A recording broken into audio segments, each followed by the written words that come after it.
हाँ जी, good morning students. बातें चल रही थी रिएक्शंस के अंदर।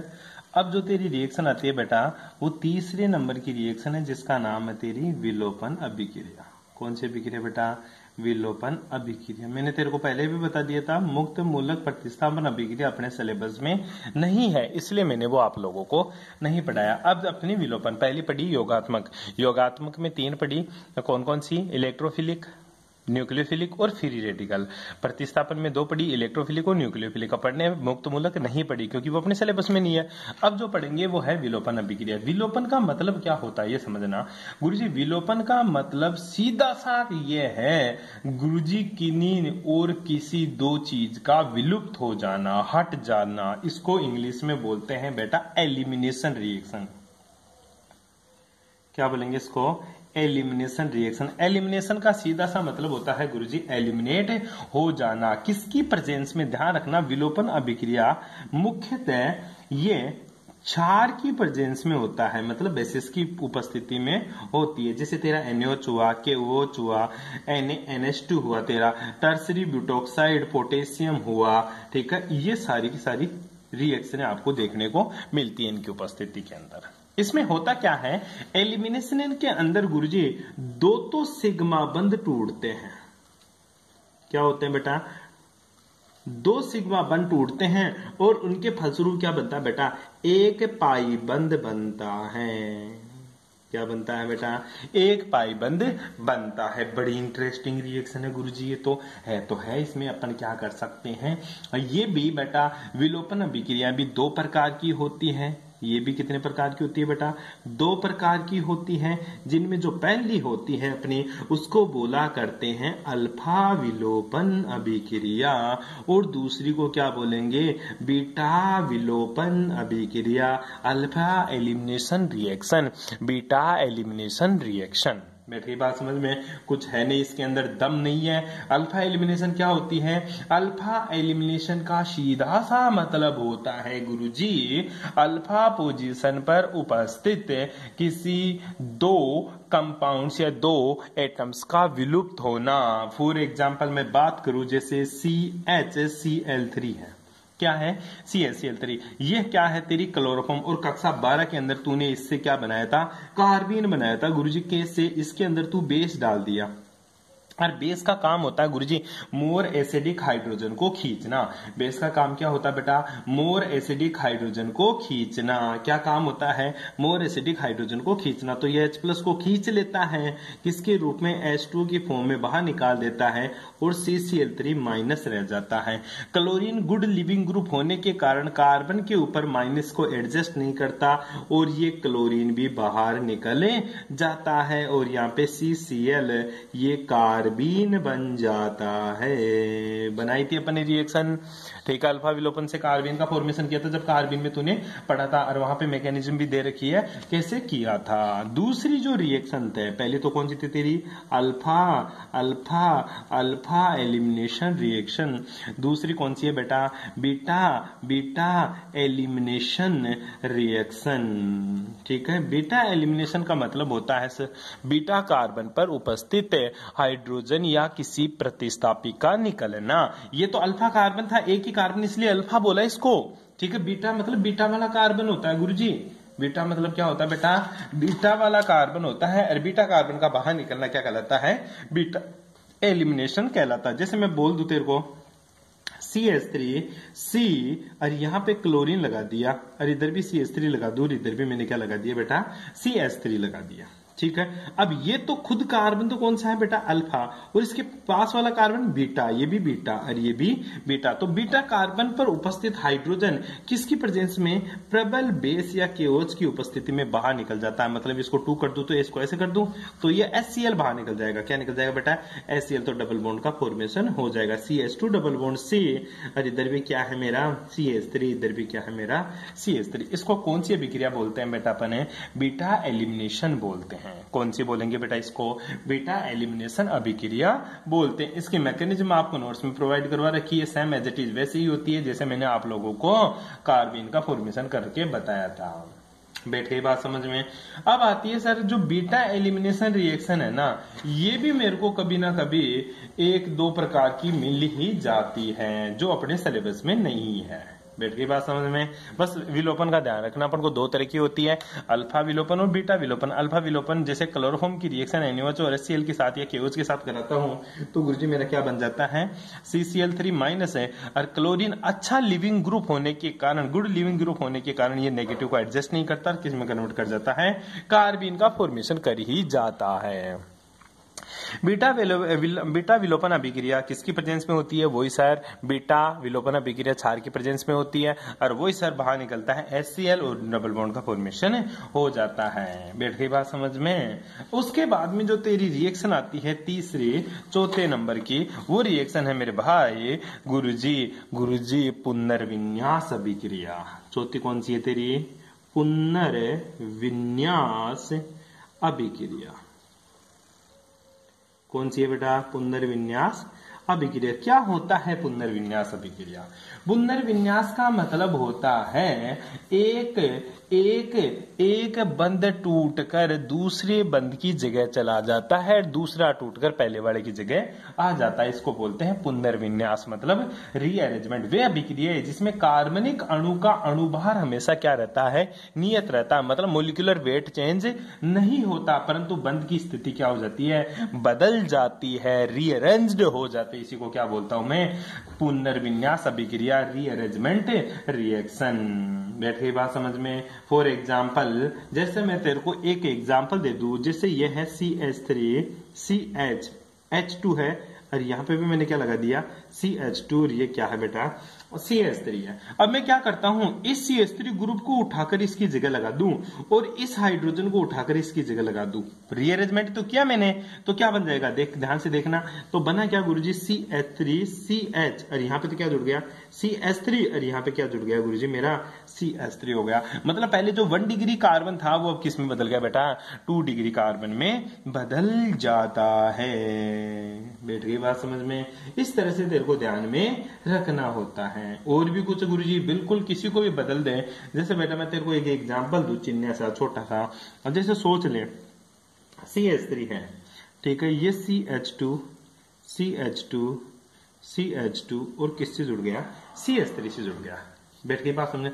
अब मैं क्या करता हूं, इस हाइड्रोजन को तो उठा के यहां चिपका देता हूं और इसको यहां चिपका देता हूं, तो बनता क्या है गुरुजी, CH3 CH2 CH, इधर तो क्या जुड़ गया, CH3, इधर भी क्या जुड़ गया तेरा, CH3। अब क्या करता हूं, देख इस हाइड्रोजन को तो उठा के इसके चिपका दूं और इस CH3 को उठाकर इसके चिपका दूं, पुनर्विन्यास कर रहा हूं ना, तो ये क्या बन गया गुरुजी, इधर भी CH3, इधर C, इधर भी CH3, इधर भी CH3 और इधर भी CH3। इस तरह से तेरा रीअरेंजमेंट रिएक्शन प्रोसीड होती है। बैठ गई बात समझ में।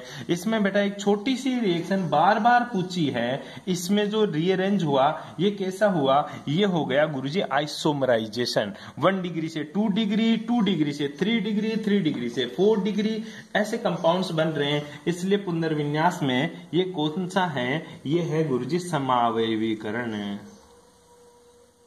कौन सा है, समावयवीकरण बन रहा है। समावयवीकरण का मतलब होता है आइसोमराइजेशन। क्या बोलेंगे, आइसोमराइजेशन। आइसोमराइजेशन के अंदर उसका मोलिकुलर वेट सेम रहता है, परंतु उसकी स्ट्रक्चर सेम नहीं रहती। देख ले बेटा, ये एक चेन थी, इसमें ऊपर जुड़ गया, साइड चेन आ गई। ये बिल्कुल सीधी चेन थी, एक चेन आई, अब कितनी चेन आ गई, 2। देख ले बेटा, ये तो एक सीधी चेन है, इसमें गुरुजी सीधी चेन तो थी, इसके साथ में ऊपर भी चेन निकल गई। इसमें गुरुजी सीधी चेन तो थी, एक चेन ऊपर निकल गई, दूसरी चेन नीचे निकल गई, इसलिए इसको आइसोमराइजेशन बोलते हैं। क्या बोलते हैं बेटा, आइसोमराइजेशन बोलते हैं। इसी में एक दूसरा आता है बेटा बेकमान पुनर्विन्यास, या उसी को बोलते हैं अपन बेकमान रीअरेंजमेंट। क्या बोलेगा इसको, बेकमान रीअरेंजमेंट। ठीक है, बेकमान रीअरेंजमेंट क्या, सुन ले इसके बारे में थोड़ा सा। बेकमान रीअरेंजमेंट ऑक्जिम यौगिकों में पाया जाता है। किस में पाया जाता है बेटा, ऑक्जिम कंपाउंड्स के अंदर। कौन से कंपाउंड्स में बेटा? ऑक्सिम कंपाउंड्स के अंदर सबसे पहली बात यही है कि जो बेकमैन रीअरेंजमेंट है वो ऑक्सिम कंपाउंड्स में पाया जाता है। और इस प्रकार का जो रीअरेंजमेंट होता है ना, इसमें टेम्परेचर की प्रेजेंस होना, presence of temperature is necessary, temperature की उपस्थिति होना बहुत ज्यादा जरूरी है। बैठ गई बात समझ में? और इसमें स्थानांतरण किसका होता है? बेकमैन रीअरेंजमेंट के अंदर नाइट्रोजन और कार्बन एक दूसरे का स्थान ग्रहण करते हैं। नाइट्रोजन और कार्बन का रीअरेंजमेंट होता है, पुनर्विन्यास होता है। बैठ गई बात समझ में? ठीक है। और पहली बात तो गुरुजी हाल मेरे को तो यही पता नहीं चला ऑक्सिम क्या होता है। ऑक्सिम का मतलब होता है बेटा C डबल बॉन्ड N और ये क्या लग जाए OH। इस टाइप का जो कंपाउंड्स होता है उसे ऑक्सिम कंपाउंड्स बोलते हैं। क्या बोलेंगे? ऑक्सिम कंपाउंड्स। फॉर एग्जांपल जैसे बात करूं, ये मेरे पास एक बेंजीन रिंग है। क्या है बेटा? बेंजीन रिंग है। इसके ऊपर यहां पे मैंने क्या लगा दिया? CH2 ग्रुप लगा दिया। ठीक है। इसके आगे ये तेरा CH है, डबल बॉन्ड, ये तेरा नाइट्रोजन है, ये तेरा ऑक्सीजन है। तो ये पूरा का पूरा क्या है गुरुजी? ऑक्सिम है। क्या है बेटा? ऑक्सिम। देखना कैसे रीअरेंजमेंट होता है, बड़ा ही इंटरेस्टिंग। इसमें टेम्परेचर की जरूरत है। टेम्परेचर को अपन ने डेल्टा से दिखाना है, लाइट को अपन HNu से दिखाते थे। ठीक है। होता क्या है गुरुजी? कार्बन की जगह नाइट्रोजन है, नाइट्रोजन की जगह है कार्बन। कहना क्या चाहता हूं, ये तो यहां आ जाएगा और ये यहां चला जाएगा, तो बेंजीन। ये ले बेंजीन, ये तेरा CH2 single bond N double bond CH और ये क्या जुड़ गया? OH। इसी को क्या बोलता हूं मैं? Beckmann rearrangement. क्या बोलेगा रे? Beckmann rearrangement. बैठ गई बात समझ में? ये तेरी सारी की सारी इंटरमीडिएट्स हो गए। अपने कौन कौन सी रिएक्शन थी वो भी कंप्लीट हो गए, किस किस टाइप की रिएक्शंस अपन को पढ़नी थी वो भी तू पढ़ लिया सारी बातें। बैठ गई बात समझ में?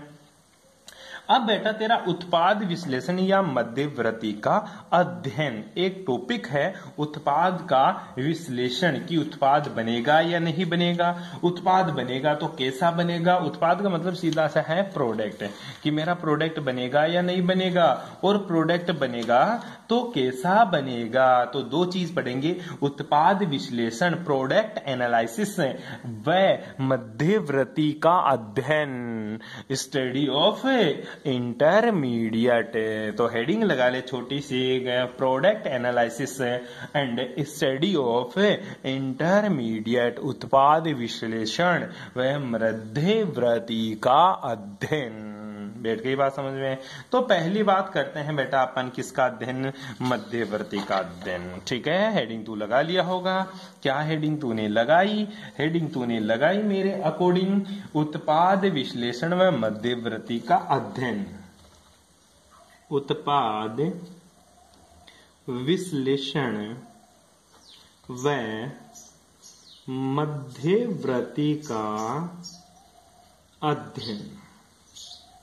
ठीक है। इसमें से पहली हेडिंग लगा ले बेटा, नाम है उसका मध्यवर्ती का अध्ययन। मध्यवर्ती का अध्ययन। ठीक है। क्या होती है मध्यवर्ती, कैसे इसकी अपन स्टडी करते हैं? ठीक है। मध्यवर्ती के अध्ययन के लिए बेटा का अपन को दो सिद्धांत यूज लेना है। पहले बात तो मध्यवर्ती तेरे को पता ही है इंटरमीडिएट है।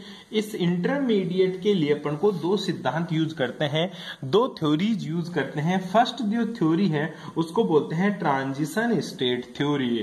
Transition state theory. ठीक है। ट्रांजिशन स्टेट थ्योरी को हिंदी में क्या बोलते हैं? संक्रमण अवस्था सिद्धांत। संक्रमण अवस्था सिद्धांत। दूसरी जो थ्योरी पढ़ेंगे वो पढ़ेंगे बेटा टक्कर सिद्धांत। क्या पढ़ेगा रे? टक्कर सिद्धांत। इसी को बोलते हैं बेटा संघटन सिद्धांत। इंग्लिश में इसको क्या बोलेंगे? Collision theory. ठीक है बेटा, ध्यान रखना। पहली है संक्रमण अवस्था सिद्धांत और दूसरा क्या है, टक्कर सिद्धांत। अब इसमें भी तू हेडिंग लगा ले, अपन ढंग वाली चीज पढ़ेंगे, वो है तेरा टक्कर सिद्धांत। अब बेटा जी सारी थ्योरी है तो मैं तेरे को नोट से पढ़ाने के लिए कोशिश करता हूं। पहला पढ़ेंगे अपन टक्कर सिद्धांत। आ गया तेरा टक्कर, क्या आ गया बेटा, टक्कर सिद्धांत आ गया जी। टक्कर सिद्धांत, टक्कर का मतलब गुरुजी कोलिजन। टक्कर का मतलब बेटा सीधा सा होता है गुरुजी कोलिजन। कोलिजन का मतलब भिड़ना। अब देख दो बाइक है, एक बाइक है ना जो सामने से आ रही है, तू इधर से जा रहा, तुम दोनों में बिल्कुल सामने वाली टक्कर हो रही है। मतलब गुरुजी तुम्हारा जो अरेंजमेंट है वो बिल्कुल फिक्स है। तू भी सामने आ रहा, जिस डायरेक्शन से आ रहा उसी डायरेक्शन से अगला आ रहा, तो टक्कर होने वाली खतरनाक होगी। तो तुम्हारा प्रोडक्ट जो बनेगा वो भी खतरनाक वाला बनेगा, मतलब तुम्हारा एक्सीडेंट भी खतरनाक वाला होगा। बैठ के बात समझ में, यही मोटी बात है, इसमें थ्योरी है, देख ले। इस सिद्धांत के आधार पर अभिक्रिया में उत्पाद का बढ़ना व अभिक्रिया न होने का अध्ययन किया जाता। अगर टक्कर शानदार हो गई तो प्रोडक्ट बनेगा, अगर टक्कर नहीं हुई तो प्रोडक्ट कहां से बनेगा, बस इसी चीज का अध्ययन किया जाता है। अभिकारक अणुओं व स्पीसीज के लिए दो प्रकार के अभिविन्यास अरेंजमेंट फिक्स है। एक तो तेरा फिक्स अरेंजमेंट होता है, एक उचित अभिविन्यास होता है, एक तेरा अनुचित अभिविन्यास होता है। बैठ के बात समझ में, जो अनुचित अभिविन्यास होता है ना, मतलब टक्कर नहीं होगी गुरुजी। जब अभिकारक और आक्रमणकारी स्पीसीज के मध्य प्रतिकर्षण अधिक हो तो उत्पाद बनने की संभावना घट जाती है। मतलब टक्कर ही ना हो तो उत्पाद कहां से बनेगा भाई, ठीक है, उत्पाद नहीं बनेगा ना। आक्रमण के ऐसे अभिविन्यास को अनुचित अभिविन्यास कहते हैं। इस प्रकार के अभिविन्यास में दोनों अणुओं के मध्य टक्कर आवृत्ति कम होती है, अर्थात रासायनिक बल गति के अनुसार टक्कर आवृत्ति का मान अधिक होने पर ही उत्पाद की प्राप्ति होती है। दूसरा तेरा उचित अभिविन्यास है। जब आक्रमणकारी स्पीसीज और अभिकारक अणु के मध्य प्रतिकर्षण कम हो तो आक्रमण के अभिविन्यास उचित अभिविन्यास कहलाते हैं। बैठ गई बात समझ में। जब प्रतिकर्षण कम होगा तो वो दोनों एक दूसरे के साथ क्या करेंगे, स्ट्राइक करेंगे। इस टाइप की जो टक्कर होती है उसको उचित टक्कर बोला करते हैं, ठीक है। उचित प्रकार के अभिविन्यास में टक्कर आवृत्ति का मान अधिक होता है, अतः टक्कर आवृत्ति जितनी अधिक होगी उतना ही उत्पाद की मात्रा बढ़ जाती है। बैठ गई बात समझ में। तो ध्यान रखना है गुरुजी, टक्कर करवानी है, जबरदस्त टक्कर हो रही है ना तो सर प्रोडक्ट बनेगा, अगर जबरदस्त टक्कर नहीं हो रही ना तो प्रोडक्ट नहीं बनेगा। फॉर एग्जाम्पल समझ, अगर ये तेरा हेलोजन है, इसके ऊपर भी नेगेटिव होता है, इसके ऊपर भी क्या होता है, नेगेटिव। तो अगर ये इधर से टेक करना चाहेगा तो ये दोनों के बीच में क्या होगा, प्रतिकर्षण होगा, और प्रतिकर्षण होगा तो बेटा इन दोनों के बीच में क्या होगा गुरुजी, प्रोडक्ट बनेगा ही नहीं। क्या रे बेटा, बनेगा ही नहीं। अगर ये बीच से घुसेगा, सोच ले, तो इसका रिपल्सन फील करेगा, तो प्रतिकर्षण ज्यादा होगा, रिपल्सन ज्यादा होगा, तो प्रोडक्ट नहीं बनेगा। अगर ये पीछे से अटैक करता है ना तो फिर भी गुरुजी मेरा प्रोडक्ट बन सकता है। ध्यान दे बेटा, सामने से अटैक करेगा तो कोई प्रोडक्ट नहीं बनेगा। इस टाइप की जो टक्कर हो रही है वो अनुचित अभिविन्यास है। पीछे से टक्कर कर रहा है तो गुरुजी प्रोडक्ट बनेगा। ये कौन सा अभिविन्यास है बेटा, उचित अभिविन्यास है, इसलिए इस टाइप से प्रोडक्ट बनता है। उत्पाद निर्धारण के लिए ऊर्जा का निर्धारण, कि जो प्रोडक्ट बनेगा, ठीक है, और तो उसके लिए कितनी एनर्जी की रिक्वायरमेंट होगी वो देख ले।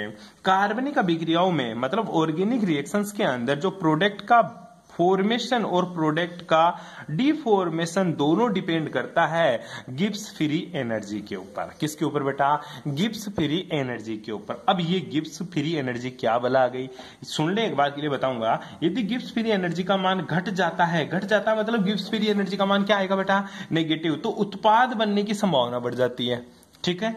यदि अभिक्रिया के दौरान गिब्स फ्री एनर्जी का मान बढ़ जाता है, मतलब पॉजिटिव हो जाए डेल्टा जी का मान, तो उत्पाद बनने की संभावना क्या हो जाती है, घट जाती है। इसको बोलते हैं Gibbs free energy delta G. Delta G equals to delta H minus T delta S. ध्यान रखना बेटा, अगर डेल्टा जी का मान है, अगर डेल्टा जी का मान पॉजिटिव आता है, डेल्टा जी का मान क्या आता है बेटा, पॉजिटिव, तो प्रोडक्ट बनने के चांसेस घटते हैं। और डेल्टा जी का मान अगर नेगेटिव आता है तो प्रोडक्ट बनने के चांसेस बढ़ते हैं। यही तेरी गिब्स फ्री एनर्जी होती है। अगर गुरुजी डेल्टा जी का मान 0 आ जाए तो बेटा तेरी रिएक्शन इक्विलिब्रियम में आ जाती है, ना तो प्रोडक्ट बनेगा ना रिएक्टेंट बनेगा। बैठ के बात समझ में, दोबारा समझ ले, डेल्टा जी का मान पॉजिटिव हो तो प्रोडक्ट मुश्किल से बनेगा, मतलब रिएक्शन इरिवर्सिबल रिएक्शन होगी। कौन सी होगी, इरिवर्सिबल रिएक्शन होगी। उत्क्रमणीय अभिक्रिया होगी, और डेल्टा जी का मान नेगेटिव है तो रिवर्सिबल होगी, मतलब गुरुजी उत्क्रमणीय होगी। ये स्पॉन्टेनियस होती है, ये नॉन स्पॉन्टेनियस होती है। Delta G equal to negative है तो स्वतः होगी, और डेल्टा जी का मान पॉजिटिव है तो अस्वतः होगी, और डेल्टा जी का मान 0 है तो वो हमेशा इक्विलिब्रियम में होगी, साम्य अवस्था में होगी। बैठ गई बात समझ में? बस ये बात तेरे को ध्यान रखनी है। उसके बाद में दूसरी अवस्था आती है तेरी संक्रमण अवस्था सिद्धांत। सुन ले, इस सिद्धांत के अनुसार कार्बनिक यौगिकों में अभिकारक से उत्पाद निर्माण के लिए संक्रमण अवस्था का होना आवश्यक है। बनती थी ना तेरी ट्रांजिशन स्टेट SN2 रिएक्शन के अंदर। दोनों के अंदर आपको डिफरेंस याद करना है। किस किस के बीच में गुरुजी? संक्रमण अवस्था के बीच में और मध्यवर्ती के बीच में। बहुत बार पूछा है बेटा डिफरेंस बिटवीन ट्रांजिशन स्टेट और इंटरमीडिएट। ठीक है, ये मैंने आप लोगों को बता दिया। संक्रमण अवस्था SN2 में बनती है और मध्यवर्ती SN1 के अंदर बनता है। पूरी चीज तू याद करेगा, नोट्स मैंने तेरे को भेज दिया। इसमें सिर्फ पढ़ने का कुछ नहीं है, सिर्फ तेरे को याद करने का है। बैठ गई बात समझ में? उसके बाद में आती है तेरी विधि उत्पाद विश्लेषण विधि, जो मैं पढ़ाऊंगा आपको नेक्स्ट क्लास में। Thanks for cooperation.